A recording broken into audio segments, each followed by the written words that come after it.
We zijn er weer voor een nieuwe wijnfietsroute in Limburg. Deze keer zijn we in het Heuvelland. We starten de route in Epe bij domein Steenberg.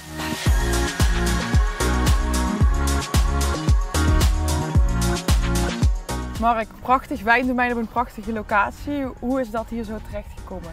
Ja, in 2008 heb ik een stuk grond gekregen van mijn vader.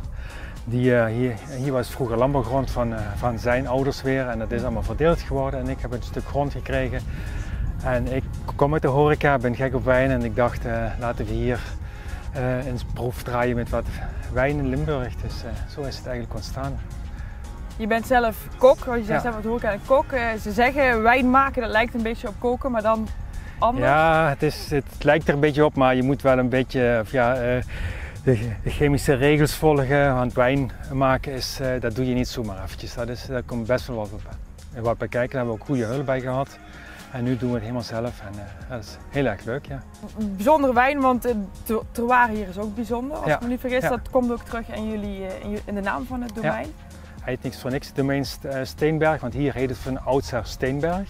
Hier is in de ondergrond zit er krijt en mergel, daarboven zit lus en die lus zit helemaal bezaaid met silex, oftewel vuursteen.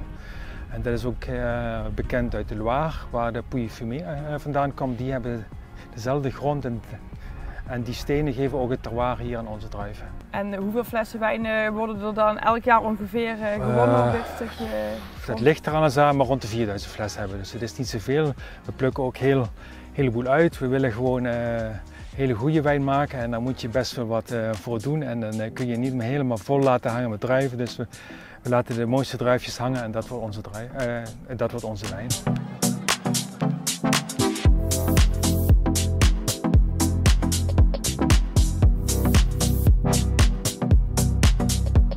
Bernadette, als ik me goed herinner, was u een HR-directeur en toen besloot u om daarmee te stoppen en een wijndomein te starten. Hoe zit dat? Ik heb mijn hele leven een droom gehad om een keer een eigen bedrijf te beginnen. Ik wist alleen niet zo goed wat. En mijn man Ruud en ik wandelen heel erg veel en we zijn een paar keer in de oogsttijd, per ongeluk in de oogsttijd moet ik zeggen, in de Elzas terechtgekomen. En ik vond dat zo mooi, de bedrijvigheid, druiven overal, iedereen gespannen gezicht of de oogst wel goed binnenkwam. En toen zei ik tegen Ruud, weet je, ik ga een eigen wijnbouwbedrijf beginnen. En ik heb ooit in mijn jeugd in Duitsland gewoond en ik wilde heel graag weer zo mooi wonen. Wij woonden heel mooi tussen de heuvels. Dus we hebben zeker 2 jaar hier rondgewandeld tot we een plek hebben gevonden. Ik wilde per se een wijnbouwbedrijf op dezelfde locatie hebben als de wijngaard en ook de kelder. En dat is dus hier gelukt omdat we een groot stuk grond konden kopen.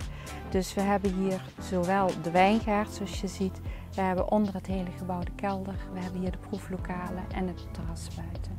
Dus het is gelukt om het te beginnen. En inderdaad op een prachtige locatie met een prachtig mooi uitzicht. Ja. Zijn er hier dan ook gespannen gezichten tegen de tijd van de oogst of is het echt alleen maar genieten? Nee, de oogsttijd is de meest drukke tijd en de meest ook stresserige tijd. Ja. Want als we dit weer hebben is het natuurlijk fantastisch, maar we weten allemaal hoe het in één keer kan omslaan. Ja. Ik ben dus het is afhankelijk van het weer en je bent ook altijd afhankelijk van hoe je plukkers krijgt, hoe goed de plukkers zijn. En de ene die plukt gewoon wat nauwkeuriger dan de ander. Dus het is altijd heel, heel bijzonder en dan ook nog welke kwaliteit haal je binnen. We meten wel van tevoren, weken van tevoren, of de druiven goed genoeg zijn. Maar op het moment zelf, dat blijft gewoon heel spannend. Als we het dan hebben over de druiven die hier staan, welke wijnen maakt u op Wijndomein de Plank? Wij maken witte wijnen, rosé, rode wijn en mousserende wijn. We hebben daarvoor 4 druivensoorten. Daar staat de Solaris, dat is een witte druif. Hier vooraan staat Regent en Cabernet Cortés voor de rode wijn. Dan komt een hectare Johanniter voor de witte wijn. En dan komt nog een hectare Pinot Noir voor de rosé en de rode wijn. En wij maken 3 witte wijnen met 2 witte druivensoorten. En het hangt af van de oogst.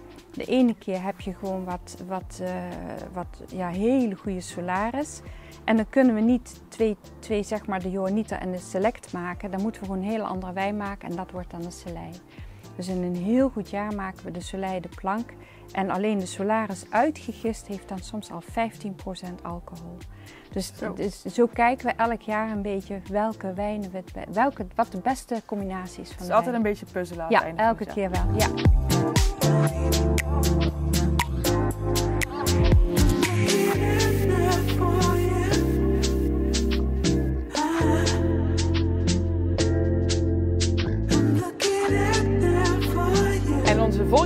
die op de route ligt net over de grens in België. Ik heb het natuurlijk over de wijngaarden van Pietershof.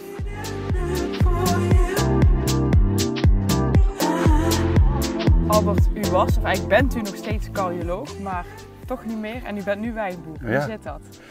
Ja, ik heb in 2017, 1 januari 2017, besloten we om het ziekenhuisleven om te ruilen voor het wijnboerenleven. En dat was een jongensdroom, die ik al vanaf 17-jarige leeftijd of zo koesterde. Maar dat lag toen niet voor de hand om wijnboer te worden. En ik ben dus dokter geworden. En dat heb ik lang met veel plezier gedaan. Maar op een gegeven moment begon het toch te kriebelen. Wijn drinken is leuk, maar als je echt gefascineerd bent door het product, dan wil je ook graag, ik wilde dat graag, wijn maken. U mist het ziekenhuis dus niet dan? Helemaal niet. Nee. Liever de hectiek die hier ieder najaar een beetje hebt zeker. dan. Ja, het is eigenlijk altijd wel hectiek. Hè? Nu is het een rustige periode geweest, maar nu met de warmte en de regen van de afgelopen periode die de bodem vochtig gemaakt heeft, groeit het explosief nu. Je ziet het nu per dag centimeters groeien. En niet alleen die mooie groene blaadjes, maar ook het gras en de kruiden onder de stokken. En dat moeten we allemaal een beetje in bedwang houden. Nou, het is soms wel moeilijk, maar van de andere kant ook genieten. Is deze plek gekozen of was hier al wijnbouw? Ik heb dit overgenomen in 2016 van Piet Akkermans, die de pionier eigenlijk is van de wijnbouw in de Voerstreek. Hij was de eerste hier. Dus deze wijnstokken zijn in het jaar 2000 aangeplant.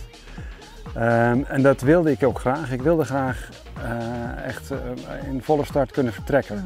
Met een producerende wijngaard, het liefst ook met een domein met enige reputatie. En dat was het geval bij Pietershof. Dus we hebben nog een aantal jaren samengewerkt. En Piet heeft vorig jaar besloten definitief van zijn welverdiende rust te gaan genieten. En nu rust volle verantwoordelijkheid voor het gebeuren op mijn schouders. De wijnen van Pietershof zijn wel bekend. Hoe kan het? Zit er iets in de grond hier? Of hoe kan het dat de druiven hier zo mooi zijn? Ja, dat vind ik een hele goede vraag. Want wij zeggen van onze wijn, het is wijn van Limburgse zeebodem. En dat is een beetje een gekke kreet, hè, Limburgse zeebodem. Maar het bijzondere van deze bodem is dat hier 70 miljoen jaar geleden ongeveer een zee was. Die door kalkskeletten van dieren die daarin in die zee leefden, een hele kalkrijke bodem heeft achtergelaten. En nu is dat in een veel groter gebied in Zuid-Limburg en ook verder in een wijder gebied het geval. Maar bijzonder in onze wijngaard is dat die kalkbodem eigenlijk heel dicht onder de oppervlakte zit. En dat die wortels van die stokken dus eigenlijk recht in die kalkbodem staan. En dat proef je in de wijn door een bepaalde mineraliteit is dan het woord. Een woord waar heel veel discussie over is, maar je proeft het in de wijn. En ik denk dat dat onze wijn bijzonder maakt en dat dat onze wijn spanning geeft. En dat past bij de frisheid die onze wijn en ook onderscheid geeft. van de andere wijnen die in Limburg gemaakt worden. Dat moet je proeven, maar ik denk dat het zo is. Ik ben heel erg benieuwd. Onze volgende stop is in het kerkdorpje Noorbeek. Een klein dorpje met maar liefst 8 wijngaarden. 4 van die 8 worden gerund door Joep Gubbels en zijn vader.